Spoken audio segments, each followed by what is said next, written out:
सो आज हम पढ़ेंगे गैस्ट्रोइंटेस्टाइनल स्ट्रोमल ट्यूमर के बारे में। गैस्ट्रोइंटेस्टाइनल स्ट्रोमल ट्यूमर आपके एब्डोमिनल ट्रैक का मोस्ट कॉमन मेसेनकाइमल ट्यूमर है, जो कहाँ से अराइज होता है? इंटरस्टिशियल सेल्स ऑफ कजाल से अराइज होता है, जो कि आपके पेस मेकर सेल्स हैं। क्लिनिकली ये साइलेंट होगा। इसकी पीक एज आपको मिलती है 60 ईयर्स। इसमें एक सिंड्रोम है जो चिल्ड्रन के साथ जो गेस्ट होता है, चिल्ड्रन में जो गेस्ट होता है उसके साथ रेलेवेंट है, दैट इज कार्ने ट्रायड। इसमें आपको 3 चीज़ें मिलेंगी जो आपने याद रखनी है।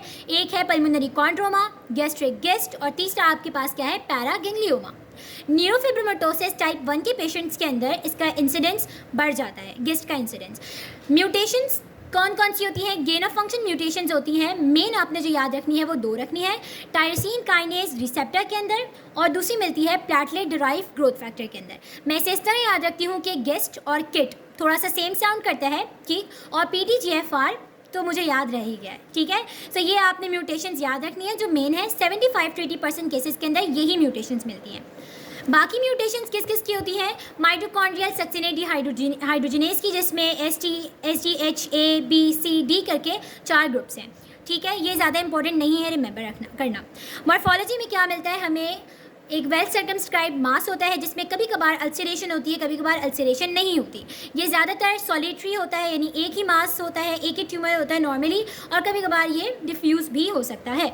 मॉर्फोलॉजी में यानी हिस्टोलॉजिकली अगर हम देखेंगे तो आपकी 2 टाइप्स हैं, स्पिंडल टाइप और एक होती है एपिथेलियोइड टाइप। स्पिंडल टाइप के अंदर आपको स्पिंडल शेप सेल्स मिलते हैं और माइक्रोस्कोपी एंड एपिथेलियोइड में आपको एपिथेलियल सेल्स मिलते हैं, ठीक है। ये जो डायग्राम हमें बुक में दी हुई that is spindle shape.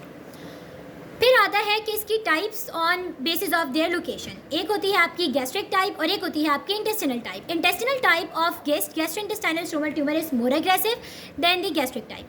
Clinically इसके जो फीचर्स हैं वो बहुत ज़्यादा, क्योंकि हमने कहा कि क्लिनिकली ये साइलेंट है तो एविडेंट नहीं होते, सिर्फ और सिर्फ मास इफेक्ट्स होते हैं,